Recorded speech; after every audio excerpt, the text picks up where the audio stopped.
I went looking for a bunch of different options in terms of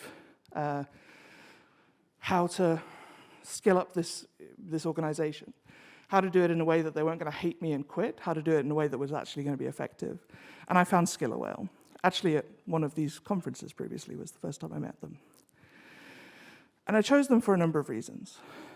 Their coaching is very experiential, so you're doing the actual work in a live setting. It's hands-on. There's lots of live coding exercises. There's like a coding environment that they use all through the training. It's diagnostic, so you do a test or an assessment ahead of time, so you don't have to sit through trainings that you already know the content, so you can skip those modules if you're already good at it.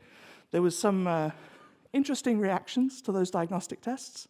Some people who thought that they knew all about APIs suddenly realizing that they maybe weren't quite as expert as they thought. And then finally, that all of their coaches are freelancers. They're real practitioners who are out day-to-day coding, and they're just spending some hours every week training these kind of sessions. And it went surprisingly well, like really, really well. I have a fairly, I think, typical engineering org that is pessimistic to the bone. Is that the right way to describe it? Like, they're not gushing about many things, but they gushed about this. They really, really liked how they were learning. Their scores in their confidence level in what they learned went up massively, very, very rapidly.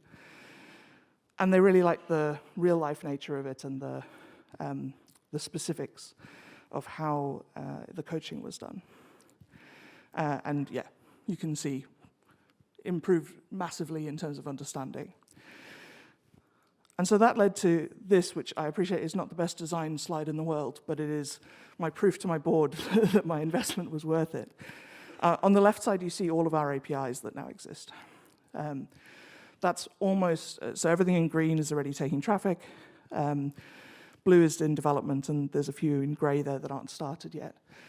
But that's pretty much the entire functionality of Pleo that a year ago was all in this dense Node.js monolith that the company had made a decision to move away from Node.js, but had not moved the monolith away. So I had a bunch of Kotlin engineers going, Node, every time they had to touch the monolith, which also didn't help. Throughput since November 22 has gone up 235%. The dips are Christmas, just so nobody's like, what the frick is wrong with that graph? And so we've more than doubled throughput as a result of making this change and doing this training.